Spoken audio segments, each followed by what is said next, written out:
Kami mempersembahkan renungan Santapan Rohani, terjemahan dari renungan Our Daily Bread.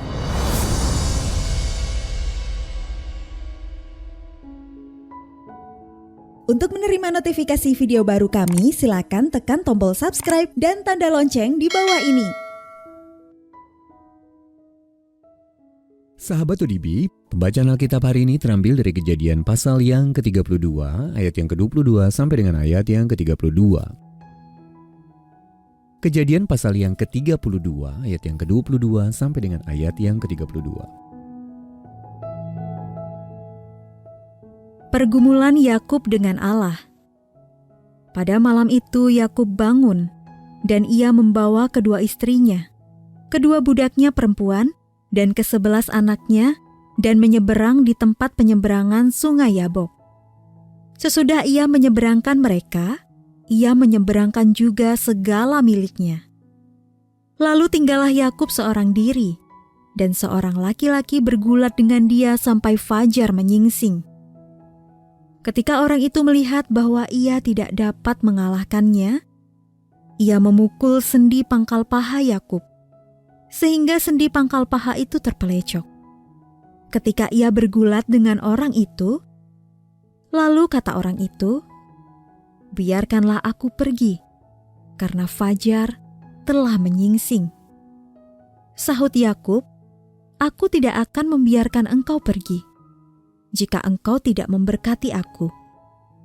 Bertanyalah orang itu kepadanya, "Siapakah namamu?" Sahutnya, "Yakub." Lalu kata orang itu, "Namamu tidak akan disebutkan lagi Yakub, tetapi Israel, sebab engkau telah bergumul melawan Allah dan manusia, dan engkau menang."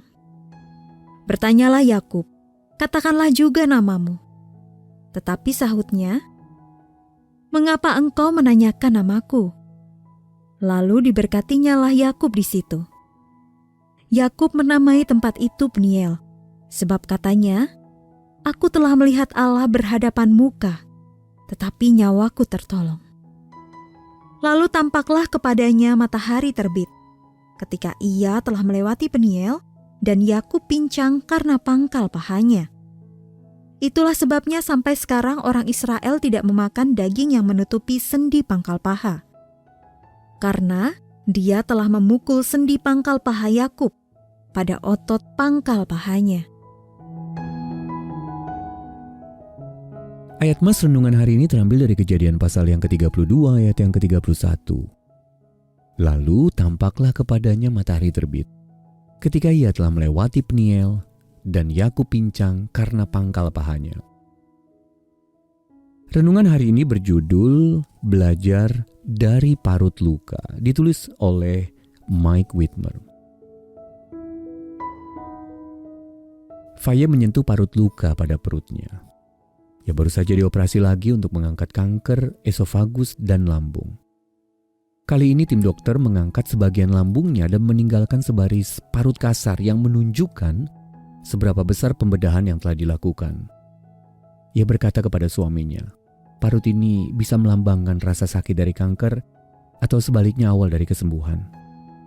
Aku memilih parutku menjadi simbol kesembuhan." Yakub menghadapi pilihan serupa setelah semalaman bergulat dengan Allah. Dalam pergulatan itu, Allah memukul sendi pangkal paha Yakub dan membiarkan Yakub kelelahan, serta menjadi pincang. Saya bertanya dalam hati, apa gerangan yang ada dalam pikiran Yakub saat ia memijat-mijat pangkal pahanya berbulan-bulan kemudian? Apakah ia menyesali tahun-tahun hidupnya yang penuh tipu muslihat, yang berpuncak pada pergulatan yang menentukan itu? Utusan ilahi tersebut berjuang keras untuk menyingkapkan kebenaran dalam diri Yakub dan menolak memberkati Yakub sampai ia menyadari siapa dirinya. Yakub pun mengaku bahwa ia adalah seorang yang penuh tipu daya sejak lahirnya. Kejadian pasal yang ke-25 ayat 26. Ia telah memperdaya saudaranya Esau dan ayah mertuanya Laban dengan menjebak mereka demi mendapat keuntungan. Sosok yang bergulat dengan Yakub berkata bahwa namanya sekarang menjadi Israel, sebab engkau telah bergumul melawan Allah dan manusia dan engkau menang. Kejadian pasal 32 ayat 28. Kepincangan Yakub melambangkan kematian dari hidup lamanya yang penuh tipu muslihat, sekaligus awal dari hidup barunya bersama Allah. Akhir dari Yakub dan awal dari Israel. Kepincangannya itu membuatnya bersandar kepada Allah yang kini bergerak dengan dahsyat di dalam dan melalui diri Yakub. Sahabat ODB, parut luka rohani apa yang Anda miliki? Lalu bagaimana parut itu melambangkan akhir dari sesuatu yang buruk dan permulaan sesuatu yang baru? Mari kita berdoa. Ya Bapa, kepincanganku adalah tanda kasih-Mu, dan aku bersyukur. Dalam nama Tuhan Yesus aku berdoa. Amin.